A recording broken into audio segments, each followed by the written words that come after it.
Well, Election Day is now less than a week away, and 5 local school districts have referendums on the ballot.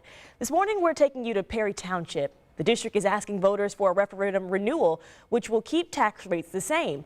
Our Sierra Putman took a walk with the district superintendent, and he says without the money, his district will have to fire hundreds of staff and also reduce bus service. Yeah, we should wait a second here. This is Keystone. On a sunny but brisk day, we took a short walk with Perry Superintendent Patrick Mapes. A walk in the potential footsteps of his students. Well, right now we pick up door to door. If voters don't renew the district's referendum, it plans to cut bus routes, meaning 1,200 to 1,500 kids will take a trek like this, navigating puddles, potholes, and of course cars, many times without a sidewalk in sight. Those people who live closest to schools will be the routes that would be affected, and we would have to either have them walk to school or their parents would have to bring them to school. Mapes doesn't want kids dodging cars if he can help it. It's not just financial. Safety is our #1 issue. I think everybody's aware of what's happened recently in Marion County in central Indiana with some students at bus stops who unfortunately have been hit by cars. Yeah. And I don't want that to happen in Perry Township. Neither does school resource officer Lucas Quinlan.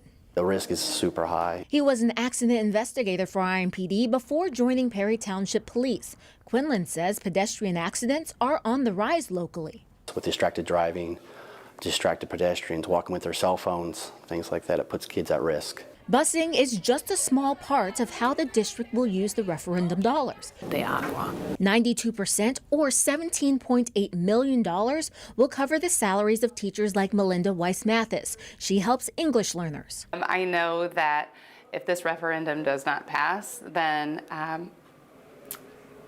there's a very good likelihood that I will be stretched very thin if I still have my job. That's a nervous laugh. Weiss-Mathis is scared of losing her position. School leaders say 193 teaching jobs and 41 other positions are tied to the referendum vote. So if this doesn't pass, you're going to have to fire teachers.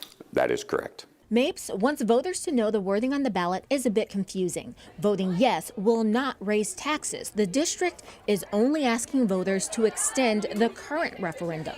So you're not asking people to pay more. You're asking them to continue paying what they're paying. That is correct. This is a no tax increase for our residents. Without their vote, Mapes fears bigger classes, less academic and extracurricular options, fewer staff, and a more dangerous path to class for hundreds of students.